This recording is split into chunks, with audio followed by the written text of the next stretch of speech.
Thank you very much. Hello, Michigan. Hello, Michigan. I love this state, and I love the people of this state, and thank you for being here. Thank you. Thank you. You know, you may have heard I was invited to another event tonight, the White House Correspondents' Dinner. But I'd much rather be in Washington, Michigan than in Washington, D.C. right now. That I can tell you.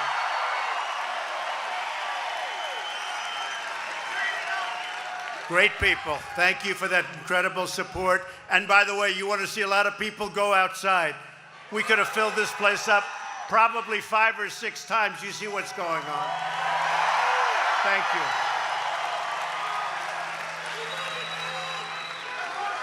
This is a beautiful building, but I said, couldn't you have gotten one larger? That would be nice, right? But you know the expression, you're inside, so you made it. Good real estate. Good. Good job. Tonight, we're especially honored to be joined by your really great friend of mine and a great Attorney General, the next governor of Michigan, Bill Schuette. Where's Bill? Bill.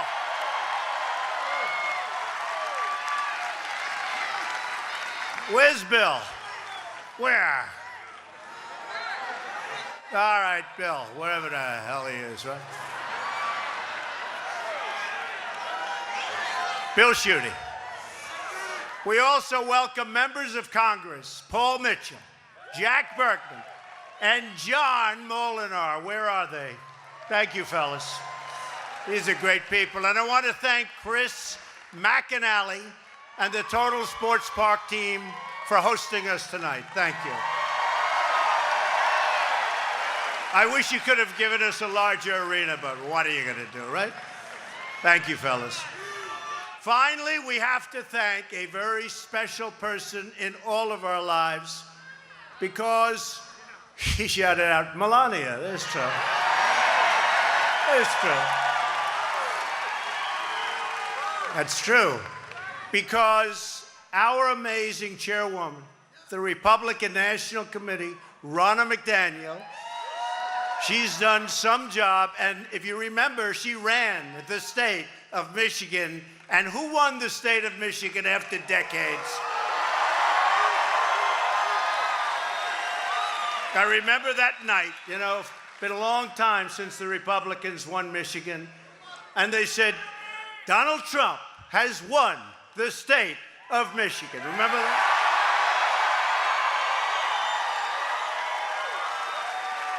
And we won a lot of other states also. That was some night. So I want to thank Ronna for the great job that she really has done. She's done it literally right from the beginning. In fact, when we needed somebody over at the RNC, I said, get that woman that ran Michigan.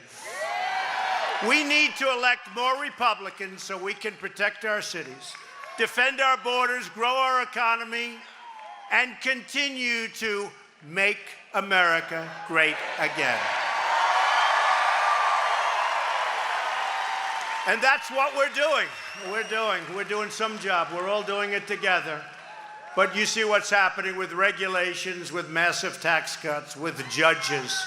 We're appointing judges like, I guess, never before has anything happened like what we're doing on great conservative Republican judges. We're setting records, and by the time we finish, I think we will have the all-time record. You have no idea how important that is. And then, of course, we have Justice Gorsuch, who's been fantastic. He has been fantastic.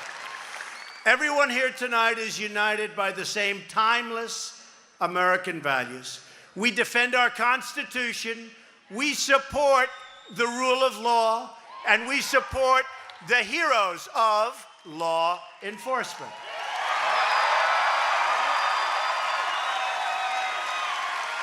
We have pride in our history and respect for our great American flag. We defend our flag, and we honor our flag. And if others honored our flag, they'd be a lot better off, wouldn't they? Wouldn't they be a lot better off? We put our hands on our hearts for the Pledge of Allegiance, and we do that proudly. And we stand for the national anthem.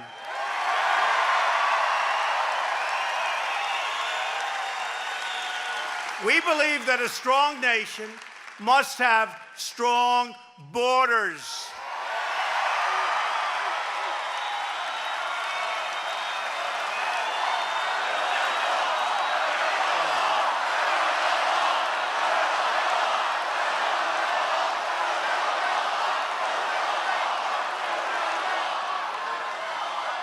Are you watching that mess that's going on right now with the caravan coming up? Are you watching this? And our laws are so weak. They're so pathetic. Given to us by Democrats. They're so pathetic. Nancy Pelosi, Chuck Schumer.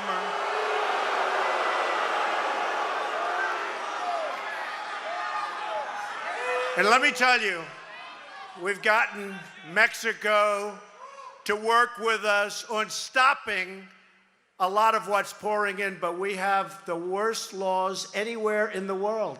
We don't have borders. We're going to build the wall. We're getting it. We've already started. I don't know if you see. You know, it's funny.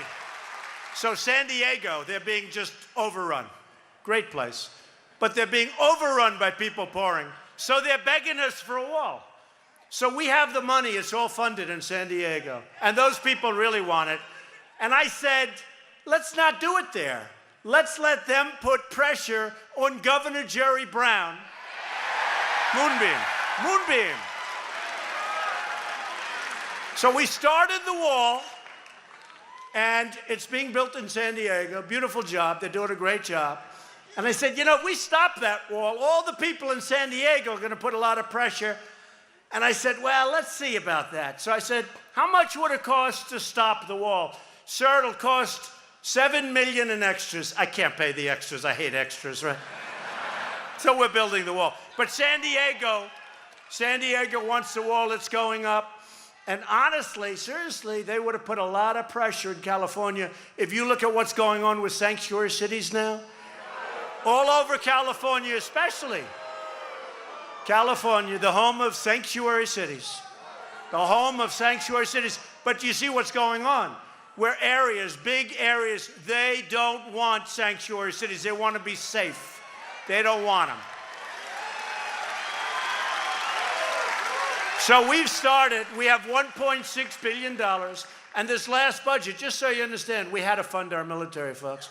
We got 700, our military was depleted and it was in trouble. And now we're ordering brand new airplanes. We're ordering brand new everything. We got $700 billion approved. And next year we got $716 billion approved for our military. We had to do it. We had to do it. And General Mad Dog Mattis could not be happier. I don't know what to tell you. Could not be happier. I said to him yesterday, I said, General, do you think we really needed this much? We needed it, sir. We needed it. We really did. We needed it. So by doing that, the Democrats don't care about our military. They don't. They don't care, and they don't care about our borders. And I don't think they care much about crime. Because if you look at it, MS-13, they pour through, everybody pours through, and they want it. They want it. And by the way, we are getting rid of MS-13 in record numbers, okay? Record numbers. The liberal politicians who support criminal aliens, and they support them far over American citizens, Nancy Pelosi and her gang. They've got to be voted out of office. They've got to be voted out of office. And you have a senator in Michigan, Senator Debbie Stabenow,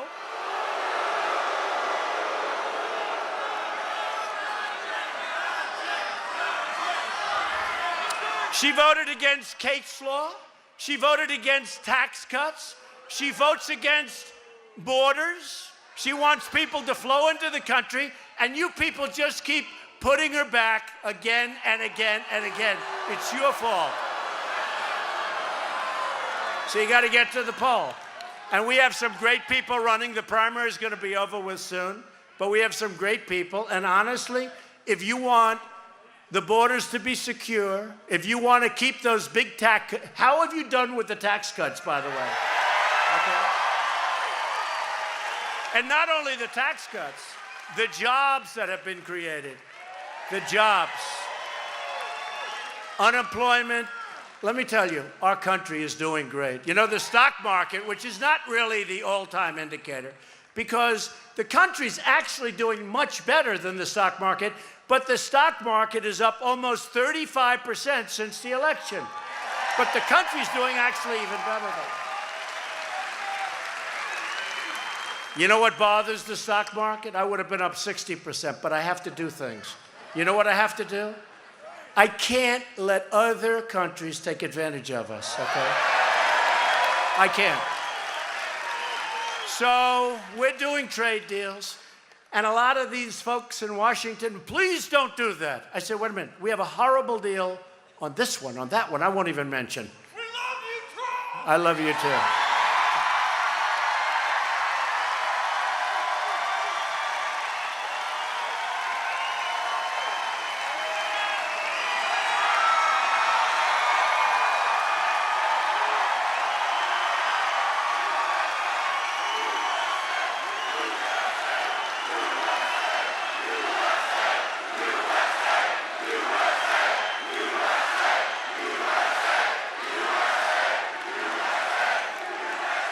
So we have to renegotiate these deals. If you look at China, last year with China, and look, he's been of great help, President Xi. He's a friend of mine, but he likes China. I like the USA, but he's a friend of mine. But you know what? He's been a great help on the border with North Korea, and a lot of good things are happening there. A lot of good things. I'm not going to give you what's going to actually happen because we don't really know. But I'll tell you one thing, we're not playing games. And I remember, you know, it was very rough 3-4 months ago.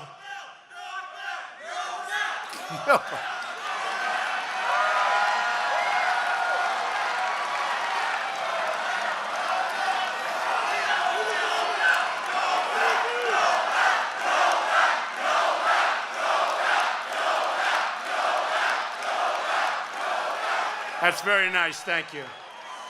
That's very nice. No bell. I just want to get the job done. So, if we would have,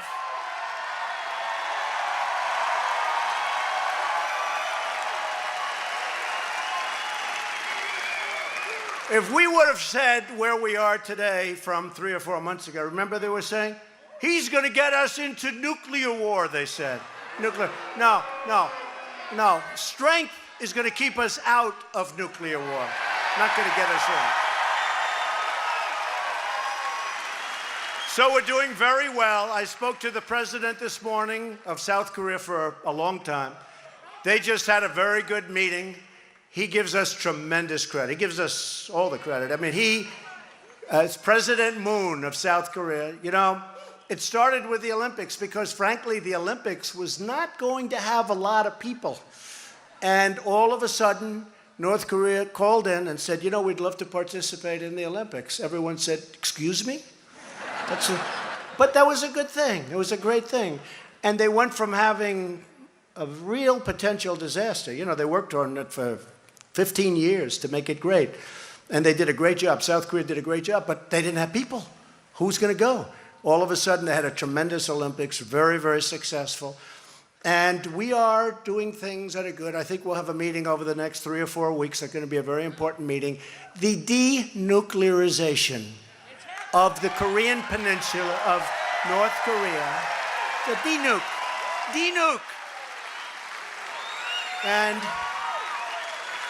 But we'll see how it goes. And again, Whatever happens, happens. Look, I may go in, may not work out, I leave. I'm not going to be a John Kerry who makes that horrible Iran deal. Horrible. One of the worst deals. I mean, how do you make a deal like that? $150 billion, $1.8 billion in cash. You know what that is? And you know what they got? They got nothing. They got nothing. So we're going to have, hopefully, a very successful negotiation over the next 3 or 4 weeks. And we'll be doing the world a big favor. We'll be doing the world a big favor. Let's see how it goes. I think we'll do fine. I think we're going to do just fine.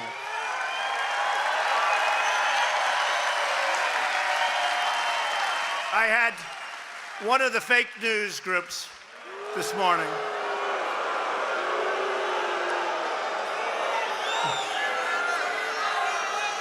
Now, they were saying, what do you think President Trump had to do with it? I'll tell you what. Like, how about everything?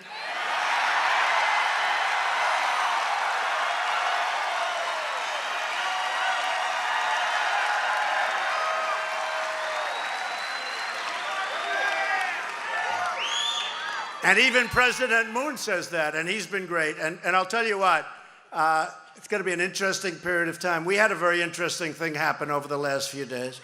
Senator John Tester of a really great place, Montana, who voted, by the way, in favor of sanctuary cities, who's weak on the border, didn't vote for tax cuts.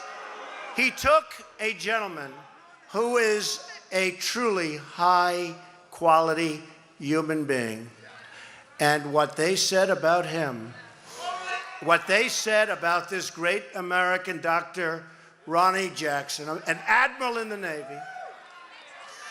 He served 3 presidents. President Obama said he was fantastic. President Bush said he was fantastic. I say he's fantastic. This is a high-quality individual like they would love in Montana. And Tester started throwing out things that he's heard. Well, I know things about Tester that I could say too.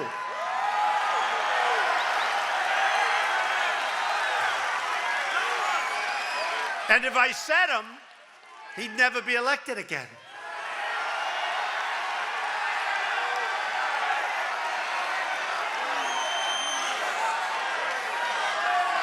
And it was sad because I watched Dr. Jackson, Admiral Jackson, both a doctor and an admiral, high quality. But I watched him, and I suggested it because we're taking care of our vets. You know, we've done a great job with our vets. We have accountability approved. We're getting choice approved. And I pulled it because I didn't like the choice. The choice wasn't good enough. What they were going to, I could have had it already. We could have had it in the last budget, but it wasn't good enough. We're getting choice, which is a big deal. That's going to be game-changing. And by the way, I have 5 great people that want to run the VA. We have great people, but I'll tell you, what John Tester did to this man is a disgrace. Admiral Jackson started studying, and he was working so hard. I suggested it to him. You know, he, war hero, a leader, a great, you know, he's an admiral, a great guy, 50 years old, and he started studying. And then he started getting hit with vicious rumors, vicious. And the Secret Service told me just coming in, sir, we checked out all of those things. Sir, they're not true. They're not true. So they try and destroy a man. Well, they're doing it with us. They're trying their damnedest, but they're having a little. I want to thank, by the way, the House Intelligence Committee, okay? They do it with us, too. Russian collusion. You know, I guarantee you, I'm tougher on Russia. Nobody ever thought. In fact, have you heard about the lawyer?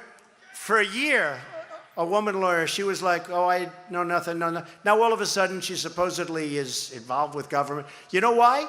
If she did that, because Putin and the group said, you know, this Trump is killing us. Why don't you say that you're involved with government so that we can go and make their life in the United States, even more chaotic. Look at what's happened. Look at how these politicians have fallen for this junk. Russian collusion. Give me a break. I'll tell you, the only collusion is the Democrats colluded with the Russians, and the Democrats colluded with lots of other people. Take a look at the intelligence agencies. And what about Comey? Do you watch him on the interviews? What about Comey? What about Comey? How about that? So Comey, how about this guy Comey?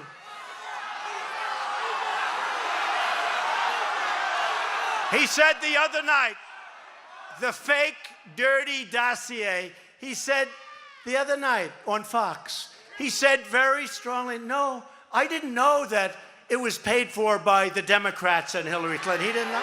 He didn't know. How about that? They start something based on a document that was paid for by the DNC and Hillary Clinton. Honestly, folks, let me tell you, it's a disgrace. We got to get back down to business. It's a disgrace what's going on in our country. And they did that to Admiral Jackson. They are doing it to a lot of people. Innuendo. You know, in the old days when the newspapers used to write, they'd put names down. Today they say, sources have said that President Trump, sources. They never say who the source is. They don't have sources. The sources don't exist in many cases. They don't have sources, and the sources in many cases don't exist. These are very dishonest people, many of them. They are very, very dishonest people. Fake news, very dishonest.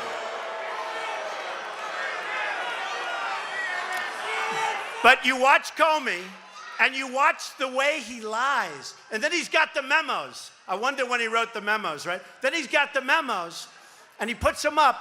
Watch the way he lies. It's the most incredible thing. Do you remember John Lovitz? Do you remember? The liar. Well, Comey's worse. Comey's a liar and a leaker. You know, I did you a great favor when I fired this guy. I tell you, I did you a great favor. Because when you look at what was going on at the top of the FBI, it is a disgrace, and everybody in this room understands it. The lovers, the two lovers, right? Lisa and Strzok. Lisa and Peter, the two lovers, what they said, what was going on. Look at how many of those top officials were fired or removed, and they should be out of here. And what about the guy that took $700,000 for his wife's campaign? Nobody even talks about it. Nobody even talks about it. I'll tell you what, I've been talking about it for a long time. And if our Justice Department was doing the right thing, they'd be a lot tougher right now on those people, because there's tremendous crime and corruption on the other side. We need to drain the swamp. We need to vote against guys like John Tester that can destroy a man with innuendo. We have to be very careful with the press, because they do the same damn thing. We love our country. We believe our citizens deserve a government that is loyal to them in return. For too long, the loyalty of Michigan workers was repaid with pure and simple betrayal. You were betrayed. For decades, you were dealt one devastating blow after another. Disastrous trade deals, which I'm straightening out, and I'm not saying, hey, there may be a little pain for a little while, but ultimately for my farmers, I love my farmers. They're great patriots. Don't forget, the farmers have been doing lousy for 15 years, okay? Let's face it. If you look at a graph, it's been like this. So when I say I'm negotiating NAFTA, and if they don't make a fair deal, I'm terminating NAFTA and I'll make a great deal. You're going to do much better. Or when we take on China or the European Union, which has tremendous blocks, it's very hard for us to sell stuff into the European Union. It was put there to take advantage of the United States, okay? So when we do, not anymore, you're right, not anymore. We told them that yesterday, actually. They said the same words. Not anymore, those days are over. But we've got to open up these markets. It's not fair. Don't forget, with China and President Xi, when he was at Mar-a-Lago 6 months ago, I said to him, would you do me a favor? Would you take our cattle? Because you remember in 2000, they wouldn't take our cattle for whatever reason. But they didn't take cattle. After a short discussion, he said, I will. So the cattle is now going to China.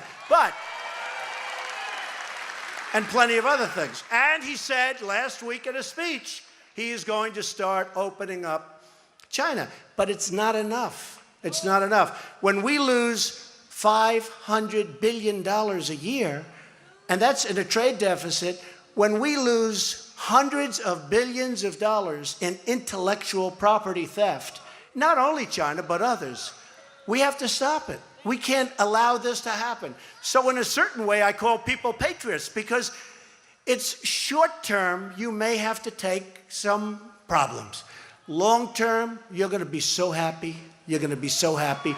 We're going to get it opened up. Or we're not doing business with these other countries, right?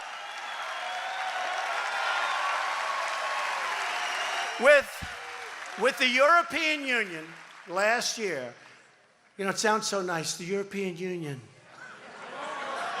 You know why? I mean, they literally did, like I said, they formed to take advantage of the United States.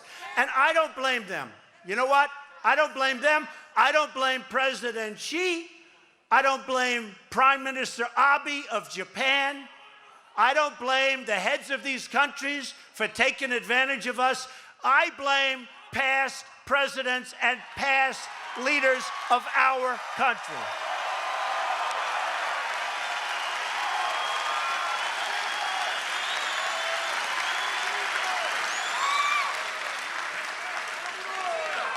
I was in China, and I was making a speech, and I was saying how bad it is, how unfairly we're treated.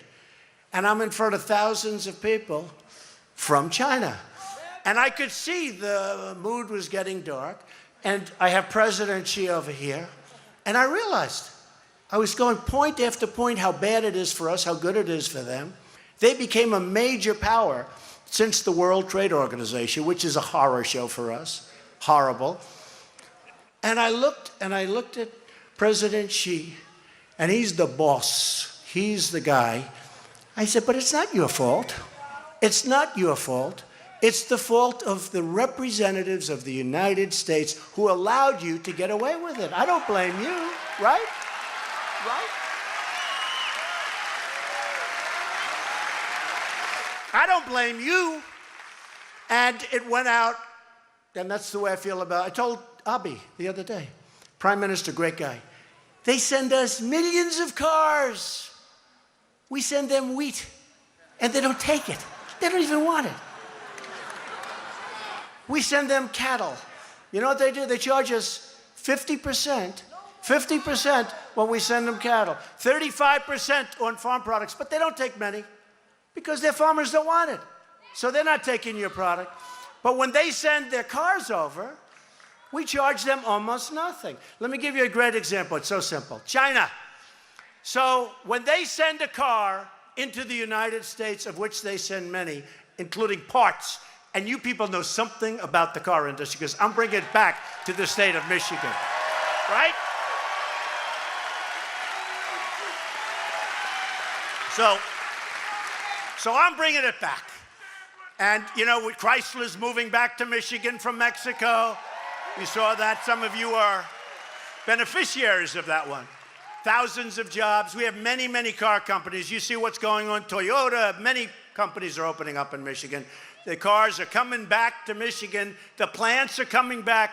They're being expanded. And by the way, do you remember About 6 years ago, I wasn't even running, and they gave me an award, the Republican of the Year. I guess maybe they knew what was going to happen. I don't know.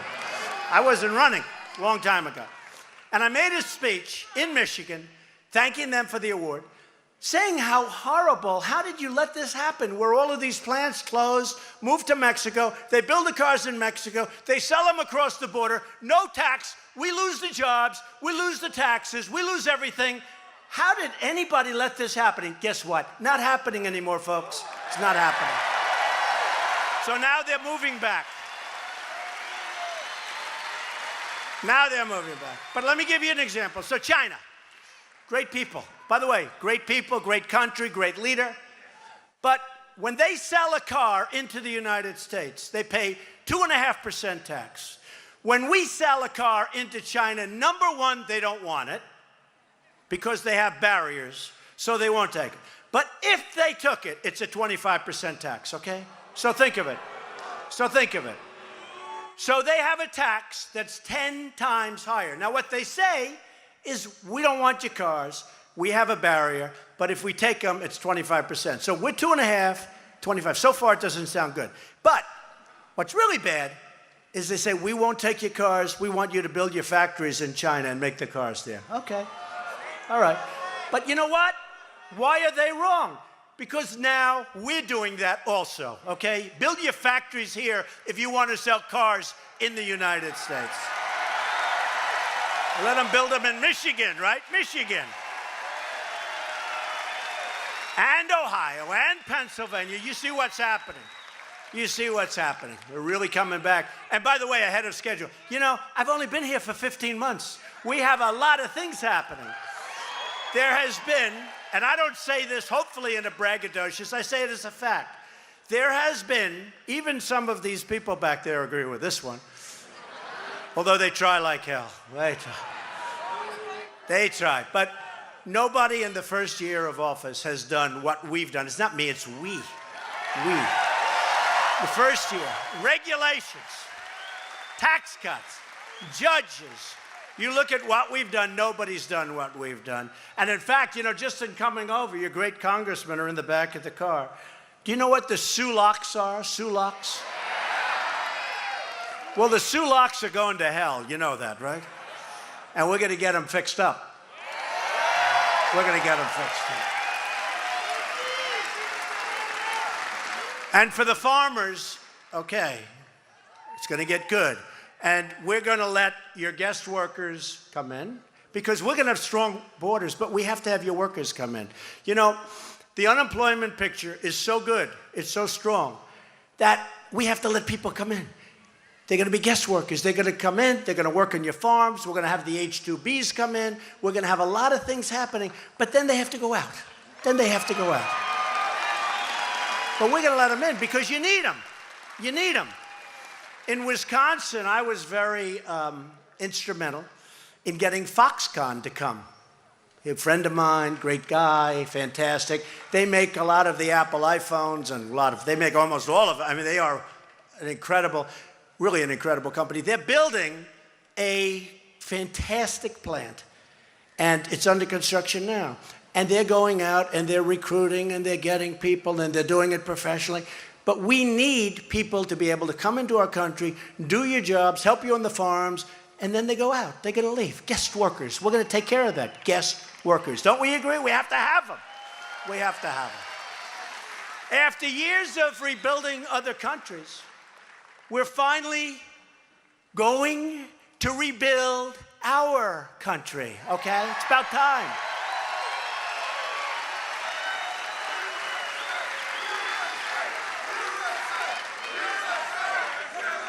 Think of it. Think of it. I've been saying it, but the number goes up and up and up. Remember this. We have spent $7 trillion with a T, $trillion in the Middle East. You know what we have for it? Nothing. Nothing. Nothing. Now, we've really wiped out ISIS. There's no military like we have. There's no military.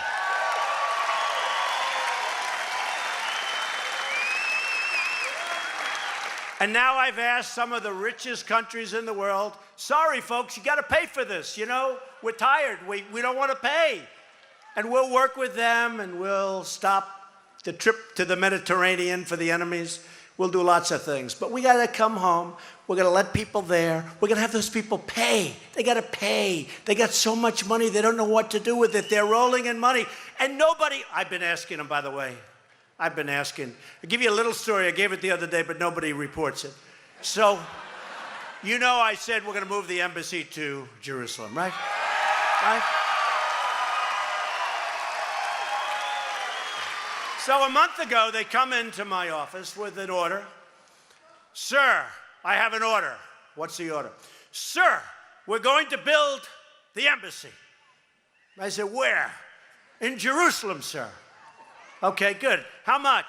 Sir, $1 billion. I said, whoa, whoa.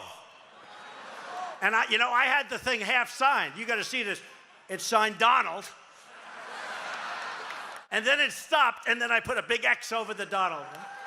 $1 billion, sir. I said, wait a minute.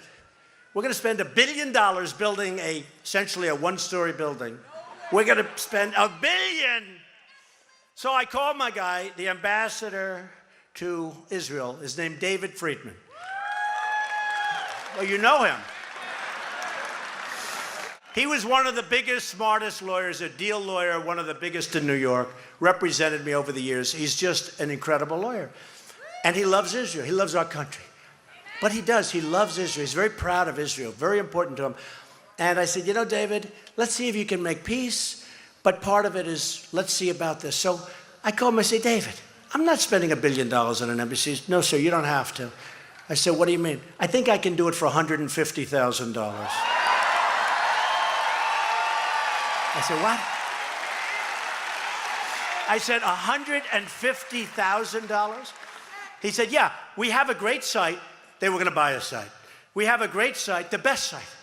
It's got a building on it, and I can take a corner of that building, and I can spend $150,000, sir, and I can build a beautiful embassy, and we can have it open, sir, in 3 months. Big difference, right? Big difference. So we went from $1 billion to $150,000. And I took the liberty of saying, David, if you spend a little more than $150,000, that's okay. So we save a bit. Now, it's temporary, but it's nice, and we get it open. At $1 billion, most of us, except all of these really beautiful young ones up here, we won't even be around to see it. Here we get it open immediately. And it's opening in like a month. You've been reading about it. So the embassy, but it's not that, look, it's opening in a month. Now, as you know, in the UK, in London, we had the best site in all of London.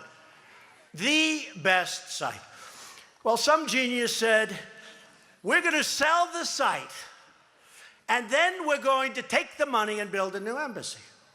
That sounds good, right? But you have to have money left over if you do that, right? So they sold the site for I think, and I'll check the numbers because they'll say, oh, he misrepresented it, but these numbers are close enough. They sold the site for $250 million. They think they're geniuses. They go out and they buy a horrible location, and they build a new embassy. That's the good news. The bad news, the embassy costs over $1 billion. So now what do we have? We have an embassy in a lousy location, and I was supposed to cut the ribbon. I didn't do the deal. It was started by Bush and Obama. It was a Bush-Obama special. Okay. But it could have been stopped by Obama. Would have been stopped by me. So they have. So I said, what kind of a deal is that? You sold this great site. It's the best site in London. Literally, the best site. They were so happy they got $250 million or whatever. But they spent all of that money plus a lot more to build a new embassy in a lousy location. So, I don't know, folks. We need a whole new thinking here. We need a whole new thinking. We need a whole new thinking. We're going to finally put America first, okay?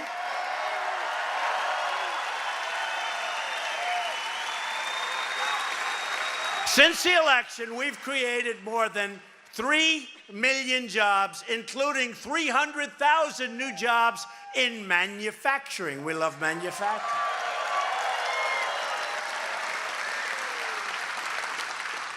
By the way, they wanted me to cut the ribbon on the new embassy, and I was all set. And then in the end, I said, I'm not going. I don't want to cut. I said, I'm not cutting that ribbon. I said, I'm not going. All right. Hey, hopefully we'll have many years of success with that embassy, okay? In our country, jobs are booming and confidence is soaring. We're at the top of the charts. And they're talking about us all over the world. They're talking about this incredible success. And believe me, if I didn't get elected, if the opposition party, which I call the obstructionist party, they're obstructionists, it's all they're good at. If they got elected, they wouldn't have cut regulations, they wouldn't have cut taxes. You would have been down to a GDP that would have been negative. You would have had a negative GDP. And wait till you see over the coming quarters how good it's going to be. And you see what's happening. Our companies are ready to soar. They're ready to soar. Wages for the first time are rising at the fastest pace in many, many years. 18, 19, 20 years. And I tell you, I always would go around and I'd say to you strongly, people have jobs. They made more money 21 years ago than they make today. And in some cases, they have 2 and 3 jobs. Terrible. African American unemployment has reached the lowest level in history. In history. Hispanic unemployment. Any Hispanics in the room? Hispanic? Nah, not so many. That's okay. And by the way, in all fairness, Kanye West gets it. He gets it. He gets it. And he saw that. When he sees that African American unemployment is the lowest in history, you know, people are watching. That's a very important thing he's done for his legacy. It's a very important thing. But Hispanic unemployment, lowest level in history. Women, female unemployment, lowest level in 18 years.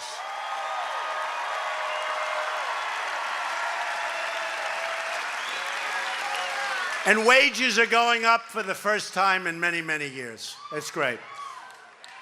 As a result of our massive tax cuts, which, by the way, Debbie Stabenow voted against. And if they get in, if the Democrats get in, they're going to take the tax cuts away, and they're going to raise your taxes to a much higher level than you ever thought possible. That's what they want to do, so they can give the money away. Millions of Americans are receiving large bonuses and bigger paychecks than they've ever received because they have so much money that they didn't even know they were making. You see what's happened as of February 1st. And right after the cuts, the corporations gave massive bonuses, and they continue. Here in Michigan, Chrysler handed out $2,000 bonuses to 60,000 workers and announced plans for a $1 billion investment in Warren, creating a minimum of 2,500 jobs.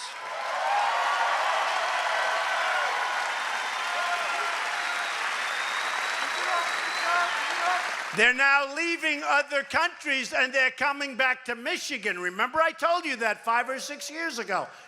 They're now coming back, and they're going to come back a lot faster than you've seen. And you know what's even more important? They're not leaving, because we don't give them the incentive to leave anymore. They used to give them incentive to leave. We're not giving them incentive. No, we're giving them incentive to stay and to pay our people. But to protect our families, we must secure our borders. And the good thing about the caravan, people are watching. People are watching. You watch how horrible. They're coming in from Honduras. They're coming in from other places. They're taking this long trek up Mexico.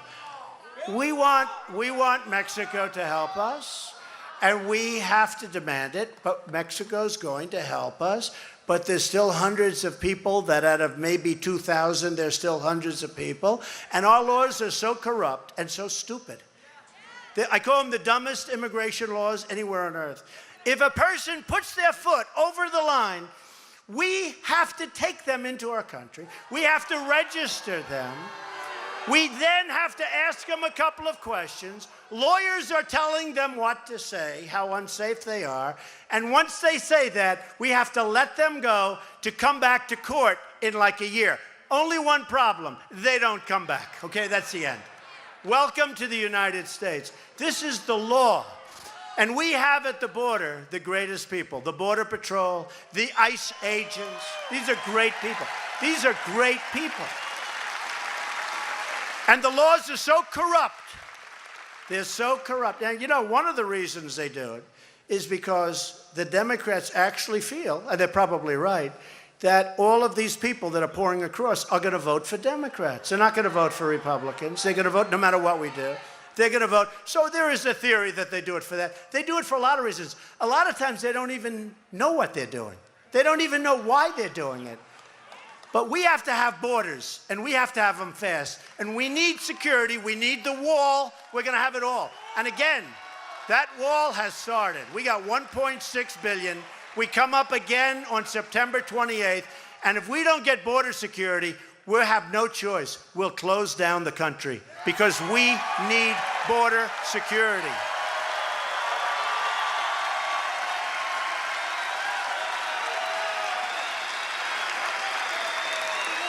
So we don't have a wall, but a big portion's being built. A lot of it is being fixed. We have wall that wasn't wall. We have wall with big holes in it that's old. And a lot of it is being fixed right now. And we're putting up brand new gorgeous stuff. We're building new, as I told you, in San Diego and other places. But we want to now do the big job. So we're going to see what happens. But we have to have border security.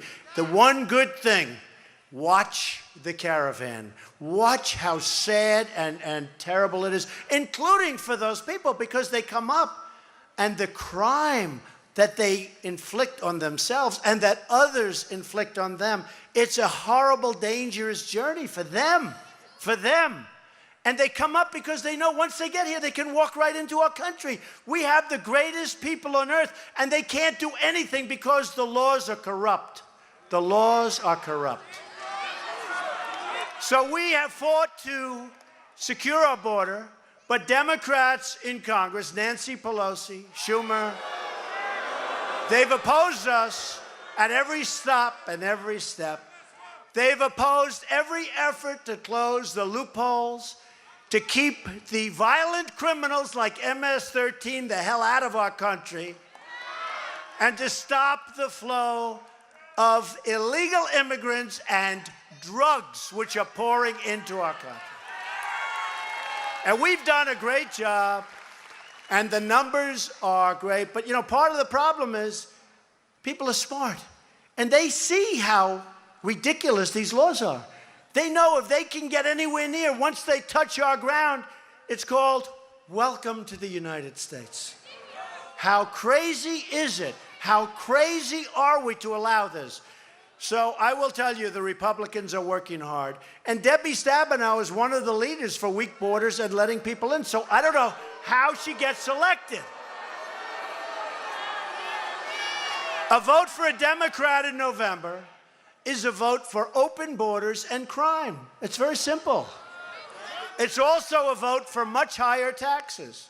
It's also a vote for be careful of your Second Amendment. Okay, be careful. Be careful of your Second Amendment if they get in. The open border policies of the Democratic Party are not just wrong, they're dangerous, and they're, in fact, deadly. They're deadly. They make no sense. They're deadly. Their policies let gangs, some of the most vicious gangs in the world, pour into our country. They pour into our country. Do you know on Long Island, you have gang members that are so tough that we send in these incredible ICE agents. But you know what? The ICE agents are much tougher. And they're grabbing them, and I'll tell you what. A doctor, please. Doctor. A doctor, please. Yeah, take your time. Take your time, darling.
Take your time. Take your time.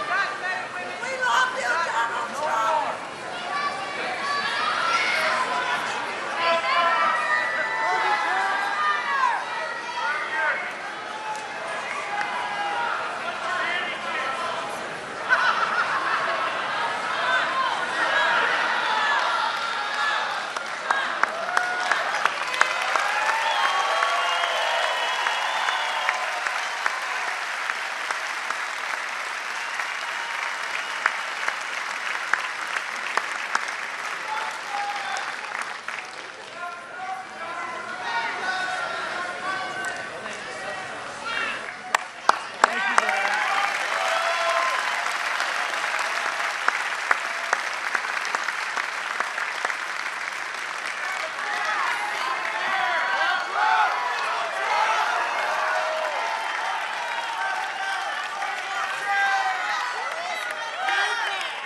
Those are the people we love. Those are great people, I'll tell you.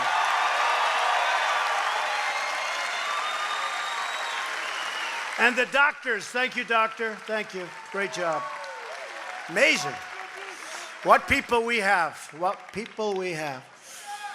So we have to keep going the way we're going. You know, what we did was they called it a miracle. I don't think it was a miracle. Do you remember on Election Day, because it was really the day before, but it was 12 o'clock in the evening, when I started speaking, Grand Rapids, he says Grand Rapids. And I said, and it was an unexpected stop, but I heard the opponent was going out with the president, and they were going out also unexpected, and they had a very small crowd. But when I heard that, we left where we were. We said, let's go to Michigan, right? Grand Rapids. And I got there at 12 o'clock in the evening. Remember that? And I said, how's the crowd? We couldn't even get near the arena. There were 32,000 people. I finished speaking at 1 o'clock in the morning on Election Day. Remember that? You were there. 32,000 people. Now, Michigan hadn't been won in many, many years. And I said, wait a minute. We had 32,000 people. I got home at 3 o'clock in the morning. And I said, tell me, why are we going to lose Michigan? Why? We had 32,000 people, 1 o'clock in the morning, and even beyond, nobody left. Everybody was, we had a great time, right? And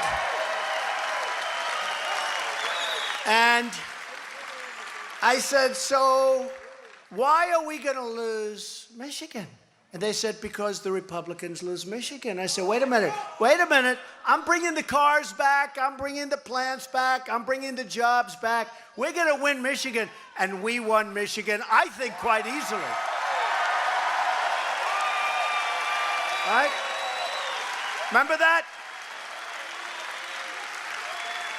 I always said, I made that speech. That was my last speech. I made that speech on election day, because by the time we finished, it was 1 o'clock. It was election day. This November, every American will face a choice. Now, they say if the House doesn't make it, very important. You have great congressmen. These are great people. These are great, great people. And thank you. But we have to keep the House. Because if you listen to Maxine Waters, right? She goes around saying, we will impeach him. We will impeach him.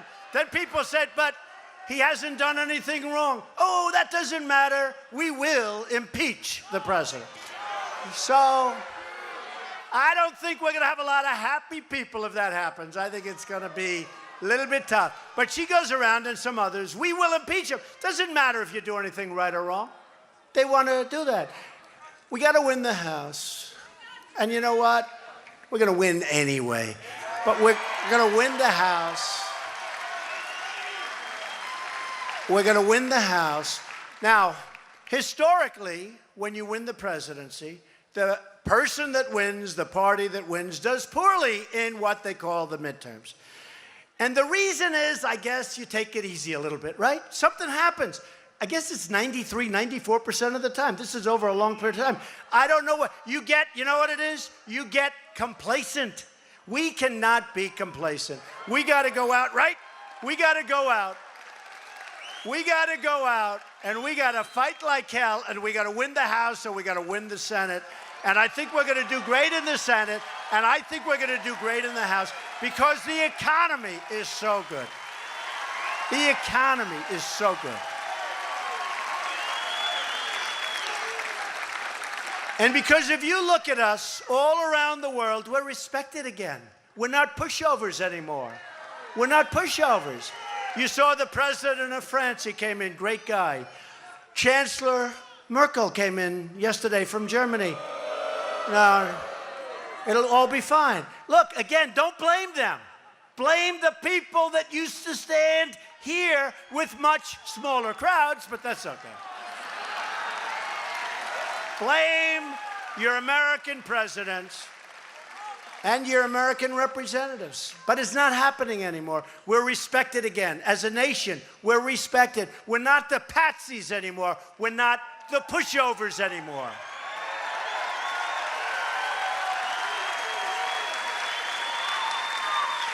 By the way, speaking of not being a patsy or a pushover, you ever watch Corey Lewandowski on the shows? Where's Corey?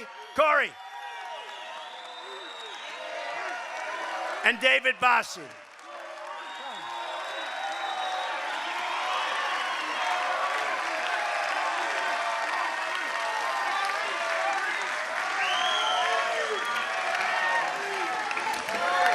He also had very little experience. He only ran one campaign and he won, so he's 1 for 1. Corey, say a few words. This is Trump country! We love you, Michigan. Thank you for supporting Donald J. Trump as your next president of the United States. Thank you very much. Thank you, fellas. I saw them back. They work hard, and these are great people, and we appreciate it. They really, really appreciate it. Okay, ready? So we need more Republicans. We got to get more Republicans. Because, you know, they say we have a majority. Well, one in the Senate, very few in the House. We need more to get it done.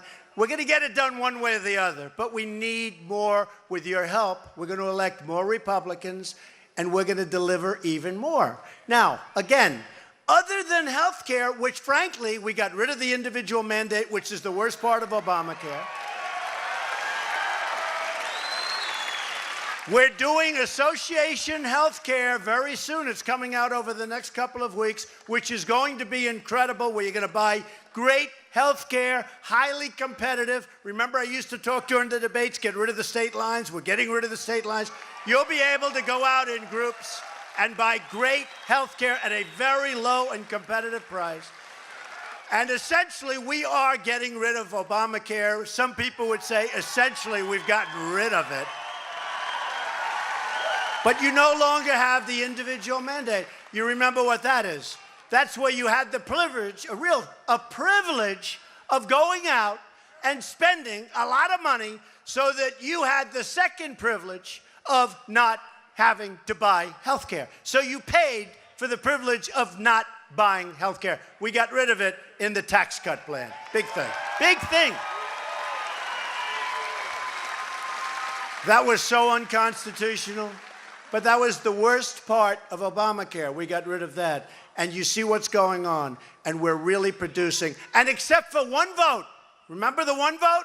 3 o'clock in the morning, thumbs down. What a vote that was.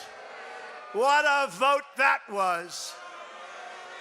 That was some vote. But despite that, it's going to come out great. So we've gotten rid of a lot of Obamacare. We're going to get rid of the rest. We got you the tax cuts. We want every American to know the dignity of work, the pride of a paycheck, and the satisfaction of a job well done. There's nothing like it. Together, we can lift millions of Americans from welfare to work, from dependence to independence, and from poverty to prosperity.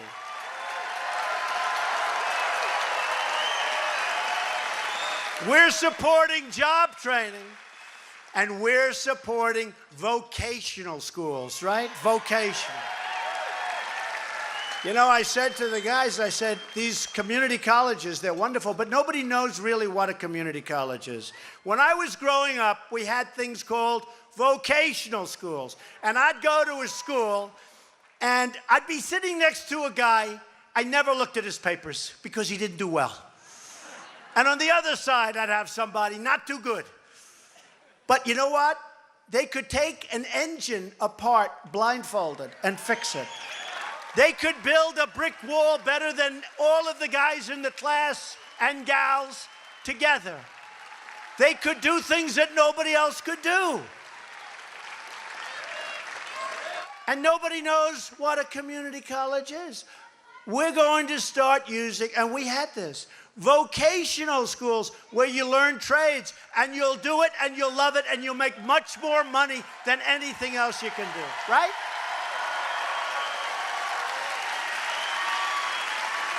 And those are the people we need in our country right now. We need skilled people. And when people come across the border, we want to take them in, but we want to take them in based on merit, not based on a lottery. Lottery. We want them to come in based on skill and based on merit so they can love our country, they can help our country, they can do things for our country, not come in based on some random lottery system. And that will happen. It's all happening. We're going to build new bridges and airports and highways and waterways all across this magnificent land. And you know what we're doing with your locks? We're going to start that as soon as I get back. I told you, Congressman, write that name down for me. It's the Army Corps of Engineers. We're going to be calling them, it could be tonight, depending on the time I get back. But it might be tomorrow, even though it's a Sunday. Can I call it a Sunday? Is that okay? No? Your lock. It's not working too well, right? Not working too well. Well, it hasn't been fixed in 50 years, in all fairness. It'd be nice to fix it. After spending all that money in the Middle East, can you imagine? We can't fix a lock. We'll get it fixed. We're going to put new steel into the spine of our country and breathe new life and new hope into our beautiful communities.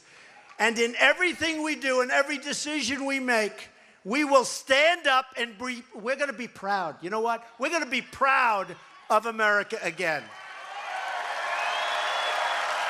We are going to stand up for America. And we're not going to apologize anymore for America. You know, I told you before, we've done a lot. We've done more than anybody in a year. We're here for 16 months. And honestly, it just feels like we've been here a long time together because the fight has been a long fight. But did you ever think we would have accomplished what we've accomplished in this short period of time?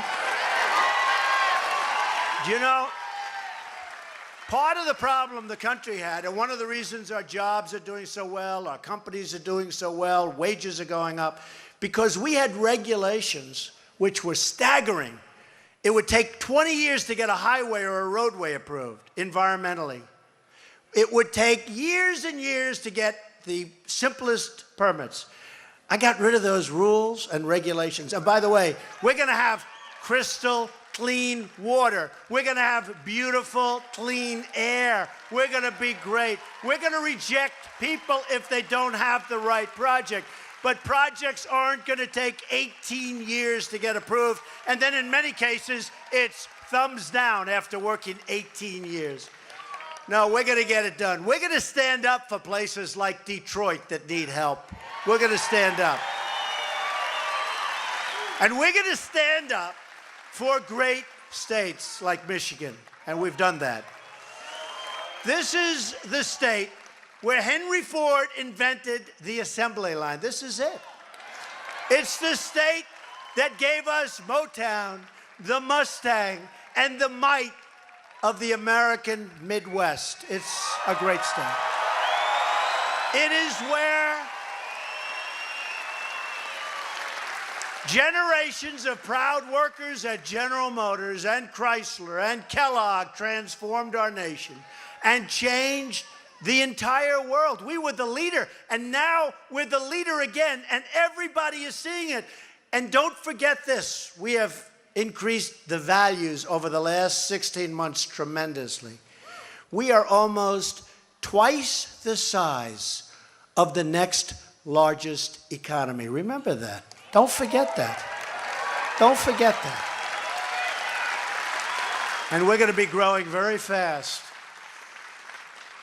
It's time to look past the old divisions, tired thinking, the stale debates of the past, and finally come together as one nation under God. One nation under God. We are one people with one home and one great American destiny. Remember what I said. They're looking at us all over the world. When Chancellor Merkel came in to see me, she said, "Congratulations, Mr. President. What you've done is incredible with your economy." When the President of France came in to see me, President Macron, wonderful guy. Emmanuel, we like shaking each other's hand. Now he's a great guy. And she's terrific. But you know what? She's for Germany. He's for France. I'm for the USA, okay? Does that make sense?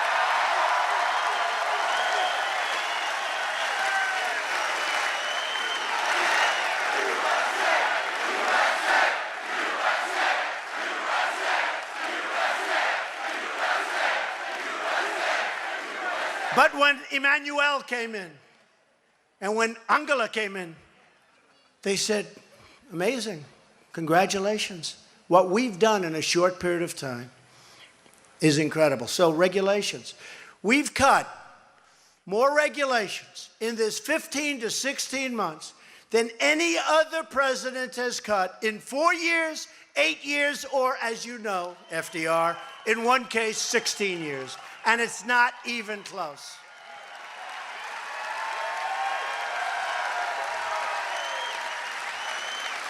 We inherit the legacy of the great Americans who constructed the railroads, tamed the frontiers, built the highways, carved out the Panama Canal, and put a man on the face of the moon. And by the way, excuse me, do you see how our space program is going? A little different. And we're letting those rich guys that like rockets, go ahead, use our property, pay us some rent, go ahead. You can use Cape Canaveral, you just pay us rent and spend that money. Pretty amazing, right? Where the engine came, it wasn't going up, that was great. But how about where the engines come down? They come down, they land so they can use them again. That looks like futuristic, beautiful stuff. We have reinvigorated our space program to a level that nobody thought possible in this short period of time. NASA is back. NASA is back.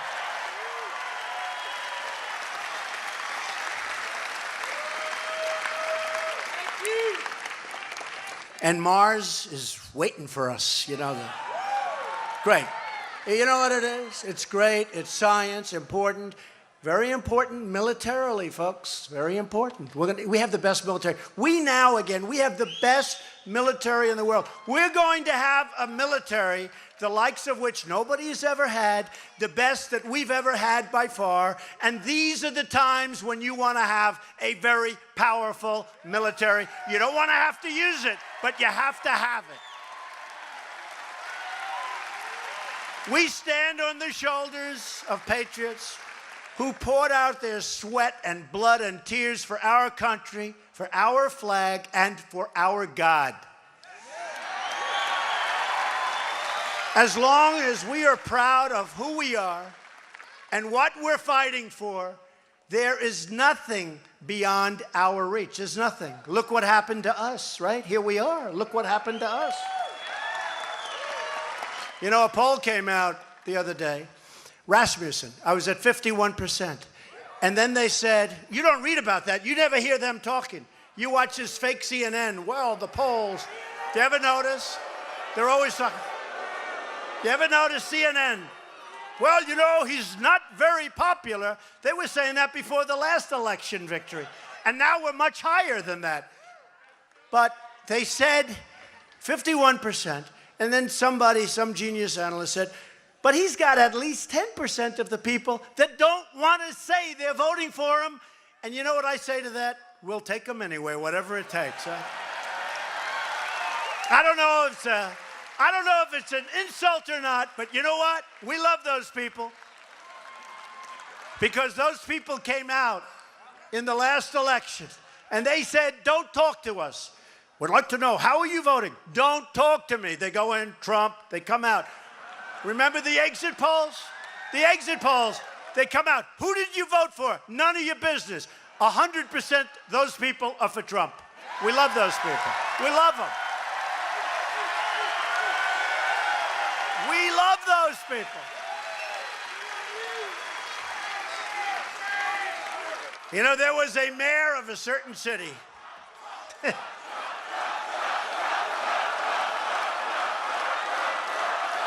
By the way, is this better than that phony Washington White House correspondence? Is this more fun? I could be up there tonight smiling like I love where they're hitting you shot after shot. These people, they hate your guts, shot. And then I'm supposed to... And you got to smile. And if you don't smile, they'll say, he was terrible, he couldn't take it. And if you do smile, they'll say, what was he smiling about? There's no way. We are proud to be Americans. And the future belongs to us. The future remember that. Future belongs to us. The future belongs to all of you. This is our moment. We've never had a moment like this. The economy is raging. Our military is strong and getting stronger. every single day. We're ordering the greatest equipment in the world. We make the greatest military equipment in the world. Look at what happened in Syria. Boom, boom, bing.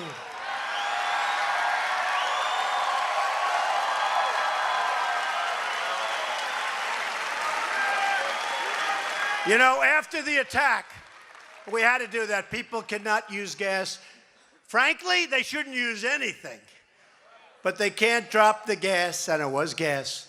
But you know, when we did it, you remember it came out, oh, they hit 23 of our missiles. Then they said, we shot 43, and they hit 43 of our missiles. We shot about 110. You know how many they hit? None. Zero. None. You know how many of our missiles hit their target? 100%. 100%. And the British and the French were great. Great team. It's a great team. But this is our chance. We've never had a chance like this. We're taking our country back. You have just no idea. So many people come up to me, thank you, sir, thank you. I say, for what? For what? You're taking our country back. It's true. So many people, they say, thank you, sir. I always say, for what? They say, sir, you're taking our country back. And it's true. It's true. We're all taking our country back. You know, in the great state of Tennessee, a congressman, a wonderful guy, came up to me. They have very early voting. This was before the election. They have early voting, and came up to me, and the voting had just started. And I was in Pennsylvania making a speech. He's a friend of a Pennsylvania congressman, and they were together in Pennsylvania. And he comes up to me and goes, I wasn't president then, we're campaigning. And the election had just started. So with the early voting, he says to me, you know, Mr. Trump, he called me. He goes, I don't know what's happening in the rest of the country, but Tennessee, early voting, I have been doing this stuff for 25 years, and I've never seen anything like it. People that are great Americans, but they never voted before because they never had anybody that they wanted to vote for. They work hard. They pay taxes. They're coming out of the hills and out of the valley. They've got the red caps on. They've got the Make America Great on. They've got the Trump on. And I don't know what's happening, but if every place is like Tennessee, you're going to win this election, Mr. Trump. True.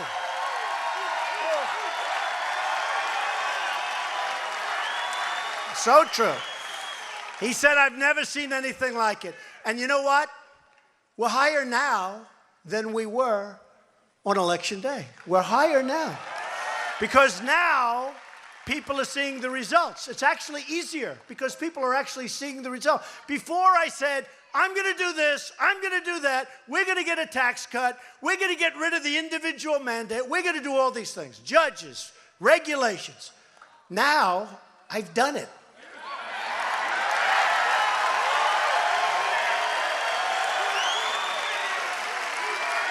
Somebody from the news, I won't call it, in this case, fake news, because he turns out to be right, said Trump is one of the only people ever that actually accomplished more than he promised. And it's true.